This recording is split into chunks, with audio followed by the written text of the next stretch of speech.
जो modulation technique है इसमें कौन सा होता है, QPSK मॉड्यूलेशन टेक्निक का हम इसमें इस्तेमाल करते थे।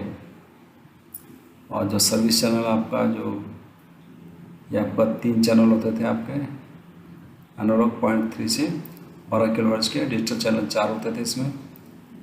Type of switching, headlight switching, way side signal, ये जो हमने बताया ना 34 प्लस में 2 मेगाबिट पर सेकंड, ये 2.048 मेगाबिट पर सेकंड की एक्सचेंज होती है, जिसको हम वे साइड जो स्टेशन है, जितने स्टेशन वहाँ पे हम चैनलों को आप ड्रॉप कर सकते हैं। इसके अलावा पावर कंजप्शन 144 वाट है। पावर सोर्स कितनी चाहिए इसको, 48 वोल्ट DC चाहिए। अच्छा, इसकी जो ट्रांसमिट आउटपुट पावर होती थी वो कितनी होती थी, +30 dBm, जो आउटपुट पावर +30 dBm। इसके अलावा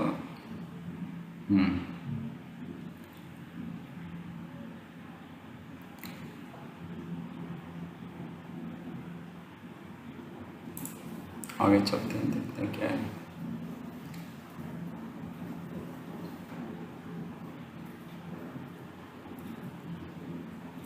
देखिए ऊपर चलते हैं, देखिए receive level to the BR of 1 × 10 की पावर -6, यानी BR 1 × 10 की पावर -6 के लिए जो रिसीव लेवल है क्या है, वह क्या है, -79.5 dBm से कम। अगर हम BR आपका 1 × 10 की पावर -3 के लिए अगर हम रिसीव लेवल देखें तो कितना, -83.5 dBm से कम। ये डाउटफुल मामला है, देखते हैं इसको। अच्छा, इसके अलावा क्या है, input output interface, main signal, line coding, HDV3 bipolar 3, line का बिट रेट क्या है। अच्छा देखिए, जो लाइन का आपका जो बिट रेट होगा वो कितना होगा, 34.368 मेगाबिट पर सेकंड प्लस माइनस में 20 ppm। देखिए ये 34.368 मेगाबिट पर सेकंड है, ये क्या आपका PDS सिग्नल है। और PDS सिग्नल में क्या होता है कि ये आपका जो सिग्नल होंगे उसका जो बिट रेट है वो एकदम स्थिर नहीं होता है, कांस्टेंट नहीं होता, बल्कि एक लिमिट के अंदर कम या ज़्यादा हो सकता है। तो इसकी जो लिमिट है वो क्या है, प्लस माइनस में 20 ppm। ppm वाला पार्ट्स पर मिलियन। और जो सिग्नल का लेवल है आपका वो क्या है, 1.0, peak to peak, impedance 75 ohm, unbalance. आगे चलते हैं, फ्रीक्वेंसी बैंड है आपका ये, इसको आगे चलते हैं। Service channel, bit rate, line coding, आगे चलते हैं। देखिए इक्विपमेंट, माइक्रोवेव कम्युनिकेशन ख़त्म हो चुका है। ये रेडियो इक्विपमेंट फिलहाल रेलवे में कहीं भी आपको नजर नहीं आएंगे। इसके अलावा एल्काटेल नेचर रेडियो इक्विपमेंट भी माइक्रोवेव रेलवे में इस्तेमाल होता था आपका। यही दो होते थे दोनों में, एनईसी का और एल्काटेल का। आगे चलते हैं,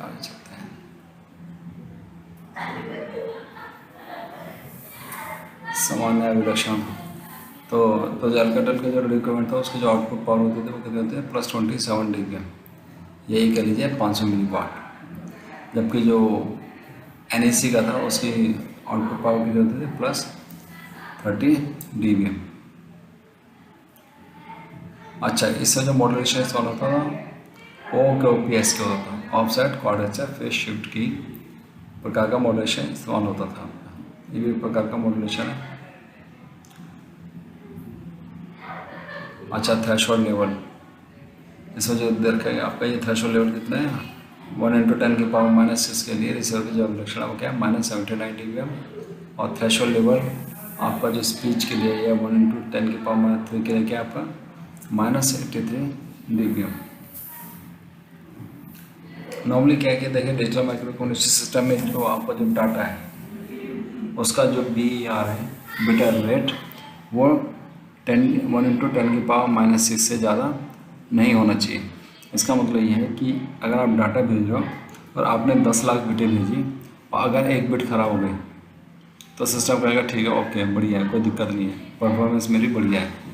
लेकिन अगर आपने 10 लाख बिट भेजी और आपका जो है 2 बिट खराब हो गए तो सिस्टम उसको एक्सेप्ट नहीं करेगा, ये कहेगा कि आपकी क्वालिटी एकदम डाउन है, बेकार। और इसी प्रकार जो स्पीच है, स्पीच के लिए क्या है, आपको जो बी आर का जो वो है 1/10 की पावर -3, यानी कि अगर आपने 1000 बिट भेजी तो 1 बिट खराब हो तब भी चलेगा। ठीक है, 1000 बिटों में से अगर आपने 2 बिट खराब हो गए तो फिर वो उसको एक्सेप्ट नहीं करेगा। तो डिमोडुलेशन का प्रकार ये है आपका। आगे चलते हैं, बेस बैंड। आगे चलते हैं, ये कुछ नहीं है, ये डायग्राम कुछ नहीं है। इसके अलावा आगे चलते हैं।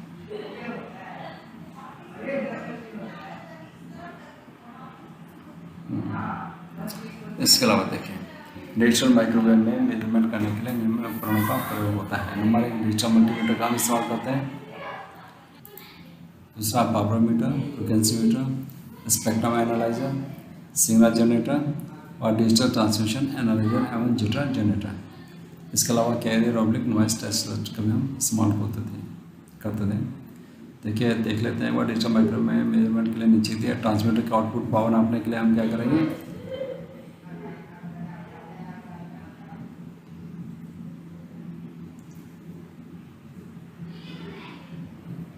मेजरमेंट से डिजिटल माइक्रोवेव में होने वाले जो मेजरमेंट से नीचे दिए गए हैं, नॉर्मली हम क्या करते हैं, जो ट्रांसमीटर उसकी आउटपुट पावर मानेंगे, ट्रांसमीटर उसके आउटपुट फ्रिक्वेंसी को मेजरमेंट करते थे, और जो RL और रिसीव लोकल ऑसिलेटर उसका हम फ्रिक्वेंसी चेक करते थे। AGC automatic gain control calibration किया जाता था।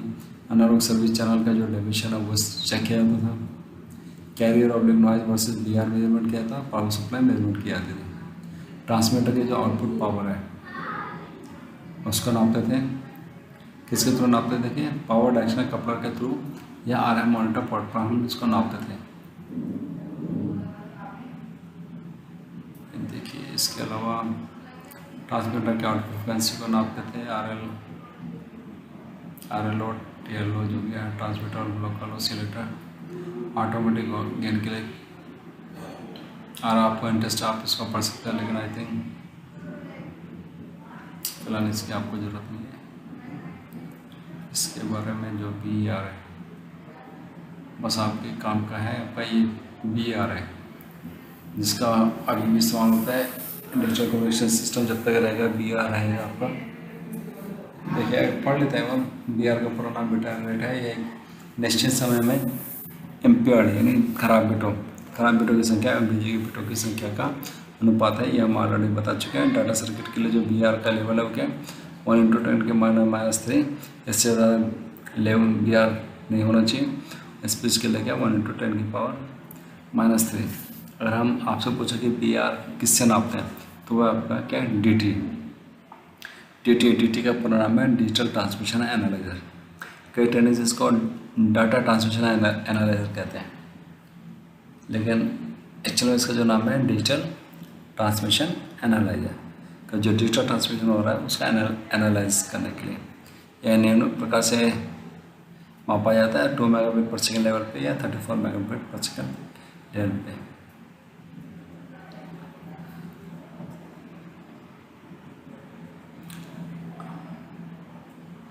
जनता OTT आप इसको पढ़ सकते हैं अगर आपको ज़रूरत हो तो। बस इस वीडियो में इतना ही। धन्यवाद। नमस्कार, मैं Rajendra Kumar, instructor telecom training centre Ghaziabad. इस वीडियो में हम आपको माइक्रोवेव कम्युनिकेशन सिस्टम में इस्तेमाल होने वाले जो मॉड्यूलेशन टेक्निक है उसके बारे में जानकारी देंगे, और जो रेडियो इक्विपमेंट इस्तेमाल होते थे आपके उसके बारे में हल्की सी जानकारी देंगे, और जो मेजरमेंट्स वगैरह इस्तेमाल होते थे माइक्रो कम्युनिकेशन सिस्टम में उसके बारे में कुछ जानकारी देंगे। तो सबसे पहले हम चलते हैं। देखिए, आपके जो स्क्रीन पर जो नज़र आ रहा है फेज शिफ्ट की, यानी कि ये डिजिटल मॉड्यूलेशन टेक्निक है। तो इस तरह की जो मॉड्यूलेशन है आपका, देखिए क्या लिखा है, इस तरह की मॉड्यूलेशन स्कीम में कैरियर फ्रिक्वेंसी का जो फेज है वो बाइनरी डिजिट 1 या 0 के अनुसार 0 से 180 डिग्री में बदलता है। बाइनरी 0 के लिए 180 डिग्री पर बदलता है तथा बाइनरी के लिए फेज में कोई परिवर्तन नहीं होता है।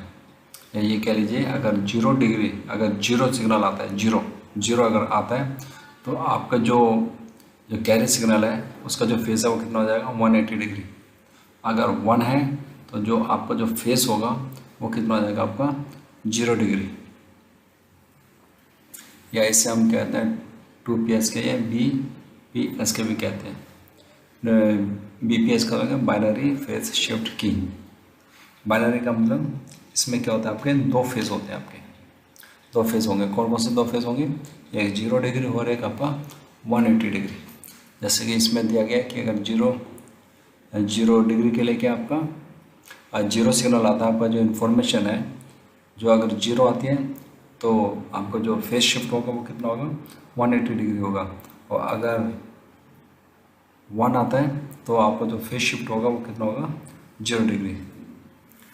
इसमें इसके अलावा क्या है कि इसमें कैरियर का एम्पलीट्यूड नहीं बदलता है। और कीइंग रेट, जो आपका जो कीइंग रेट है वो आने वाले सिग्नल जो आपकी इन्फॉर्मेशन है उसके बिट रेट के बराबर ही होता है। तथा एनकोडिंग के लिए एक समय में आने वाली बिट स्ट्रीम की केवल एक ही बिट ली जाती है। इसके अलावा देखिए जो आपका जो डिजिटल, एक बात याद आ रही थी, फिलहाल मैं भूल गया, याद आएगी तो फिर उसके बारे में बताएंगे। इसका एक डायग्राम देख लेते हैं।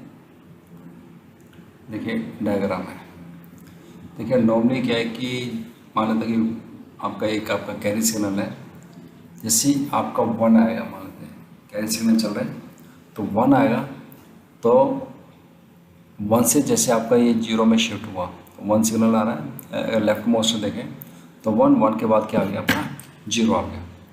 तो आपका जो सिग्नल है, हालांकि इसमें देखिए सीधी सी बात होता है, इसको अगर प्रॉपरली अगर देखा जाए तो आई थिंक मेरे को बोर्ड का इस्तेमाल करना पड़ेगा, बोर्ड और पेन का इस्तेमाल करना पड़ेगा, तब शायद हम आपको ज़्यादा अच्छी तरीके से समझा सकें। लेकिन फ़िलहाल ये है कि जब आपका 0 आएगा तो जो आपका जो फेज शिफ्ट होगा वो कितना होगा 180 डिग्री होगा।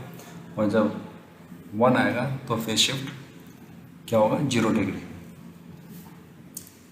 आगे चलते हैं, इसको जब आप ट्रेनिंग सेंटर में आएंगे जो भी है तब हम आपको इसके बारे में बोर्ड पे ज़्यादा अच्छी तरीके से समझा सकेंगे, या कोशिश करेंगे कि अगर हम घर पे अगर बोर्ड का और पेन का इंतजाम कर सकें और आपको समझा सकें तो किसी वीडियो में हम आपको इसके बारे में जानकारी देंगे। इसके अलावा एक आपका क्वाड्रेचर फेज शिफ्ट की, क्वाड्रेचर का मतलब कि 4, यानी कि इसमें क्या होंगे 4 फेज होंगे। BPSK में कितने होंगे 2 फेज होते हैं, जबकि इसमें कितने होता है 4 फेज होते हैं। 4 फेज कौन से होते हैं 45 डिग्री, 135 डिग्री, 225 डिग्री और 315 डिग्री। तो देखिए इसमें क्या होता है, एट ए टाइम हम क्या करते हैं 2 बिट को भेजते हैं। एक ही समय में हम क्या करते हैं 2 बिट की इन्फॉर्मेशन, जो एक सिग्नल है आपका 2 बिट की इन्फॉर्मेशन को लेकर चला जाएगा। जैसे फॉर एग्जांपल जैसे आपको ये देखते हैं iPath, इसमें सर्किट का बारे में बताया गया है। जो आपके सामने जो ये डायग्राम दिखाई दे रहा है इसको हम कहते हैं कॉन्स्टलेशन डायग्राम। इसमें देखिए जो डिग्री दिखा रखा है, जैसे आपका 45 डिग्री है, 45 डिग्री पे क्या लिखा हुआ आपका 0 0, यानी एट ए टाइम हम 2 इन्फॉर्मेशन भेजेंगे। अगर इन्फॉर्मेशन अगर हम भेजते हैं 0 0 तो जो फेज शिफ्ट होगा वो कितना होगा 45 डिग्री का। और अगर हम इन्फॉर्मेशन भेजते हैं, देखिए आगे लिखा हुआ है 0 1 अगर इन्फॉर्मेशन भेजते हैं तो जो फेज शिफ्ट है वो कितना होगा आपका 135 डिग्री। इसी प्रकार से अगर हम इन्फॉर्मेशन भेजते हैं, देखिए इसमें जो 0 0 लिखा है सबसे ऊपर डायबिट डिजिटल बिट है, ये देखिए ये बिट है आपका डायबिट या 2 बिट क्या 0 0 0 1, और लास्ट में जो 225 के ऊपर जो लिखा है 1 लिखा हुआ है, ये शायद प्रिंटिंग की वजह से कट गया, ये एरर आ गया, ये क्या हुआ 1 1 होगा। और जो 315 के ऊपर होगा 1 0, यानी 1 लेफ्ट में 1 0 होगा। तो अगर हम इंफॉर्मेशन भेजते हैं 1 भेजते हैं तो आपका जो फेज शिफ्ट होगा वो कितना होगा 225 डिग्री। और अगर हम इंफॉर्मेशन भेजते हैं आपका 10 भेजते हैं तो आपका जो फेज शिफ्ट होगा वो क्या होगा आपका 315 डिग्री पर होगा। तो इस तरह से QPSK में हम एट ए टाइम 2 बिट की इंफॉर्मेशन भेजते हैं। देखिए जितना नॉर्मली इससे क्या होता है कि हम जो आपको बैंडविड्थ मिली है उसमें हम क्या कर सकते हैं डाटा रेट हम बढ़ा सकते हैं, जो डाटा रेट इससे हमारा बढ़ जाता है। आगे चलते हैं, इसमें इसके बारे में सर्किट के बारे में पढ़ के क्या बताया जाए इसके बारे में। ठीक है, इसके बारे में आई थिंक बोर्ड पे ही बताया जा सकता है ज़्यादा अच्छा। सर्किट डायग्राम से आपको आई थिंक जानकारी हो या ना हो, आई थिंक मैं नहीं समझता, कुछ ज़्यादा जानकारी होगी तो कुछ फ़ायदा होगा, लेकिन आपको कम से कम ये जो बेसिक फंडामेंटल है वो आपको आना चाहिए कि QPSK क्या क्या मतलब है, 4 फेज होते हैं, कैसे आपका फेज शिफ्ट होता है, BPSK MBPSK उसका क्या है, इन दोनों में फ़र्क क्या है। और अगर इसके बाद होता है 8PSK भी आता है, 8PSK का मतलब है उसमें 8 फेस हो गए। 8 फेस का मतलब एट ए टाइम हम 3 बिटों को एक साथ भेज सकते हैं। तो इसके बारे में तो आपको ट्रेनिंग सेंटर में बताया जा सकता है बोर्ड हो, नहीं तो हम एक कोई वीडियो बना के हम आपको कोशिश करेंगे भेजा जाए। इसके अलावा डिजिटल माइक्रो कम्युनिकेशन सिस्टम में जो रेलवे में पहले जो डिजिटल रेडियो इक्विपमेंट इस्तेमाल होता था, एक NEC का इस्तेमाल होता था आपका, NEC डिजिटल रेडियो इक्विपमेंट। और इसका जो विवरण की मेरे को नहीं लगता इस फिलहाल आपको ज़रूरत है इसकी, कि अब ये फिलहाल रेलवे से ख़त्म हो चुके हैं। तो आगे चलते हैं, थोड़ा सा इसका वो देख लेते हैं, स्पेसिफिकेशन वगैरह इसमें कोई काम की चीज़ आती है तो हम वो देख लेते हैं। एंटीना देखिए, एंटीना आपको पहले पता था एनालॉग माइक्रो कम्युनिकेशन सिस्टम में एंटीना कौन सा इस्तेमाल होता है, पैराबोलिक डायरेक्शनल एंटीना का इस्तेमाल होता है। यह माइक्रो सिग्नल को रिसीव करता है, इसके बारे में हम आपको जानकारी दे चुके हैं। बैंड पास फिल्टर क्या होता है, आपका हाइब्रिड क्या काम करता है ये आपको मालूम ही होगा। Hybrid delay receiver AF received SWR performance में अगर देखें तो इसकी जो ऑपरेशनल जो फ्रिक्वेंसी बैंड है वो है कि 7.1252 to 7.725 GHz। रीजनरेटिव रिपीटिंग है, ट्रांसमिशन कैपेसिटी कितनी है 34.368 मेगाबिट पर सेकेंड, इंटू में 1 स्ट्रीम क्या है कि 2 मेगाबिट पर सेकेंड की, इंटू में 1 एक स्ट्रीम साथ में। अच्छा जो उससे आगे हो, लेकिन जो कैपेसिटी है वो 34 प्लस में 2 मेगाबिट पर सेकेंड कहते हैं, यानी कि 34 मेगाबिट पर सेकेंड की एक मेन स्ट्रीम होगी और एक आपकी होगी 2 मेगाबिट पर सेकेंड की स्ट्रीम, जिससे हम बीच के स्टेशनों पर अगर जो चैनल की जरूरत पड़ती है तो बिना मेन स्ट्रीम को डिस्टर्ब किए हम वहाँ पे चैनल ड्रॉप कर सकें।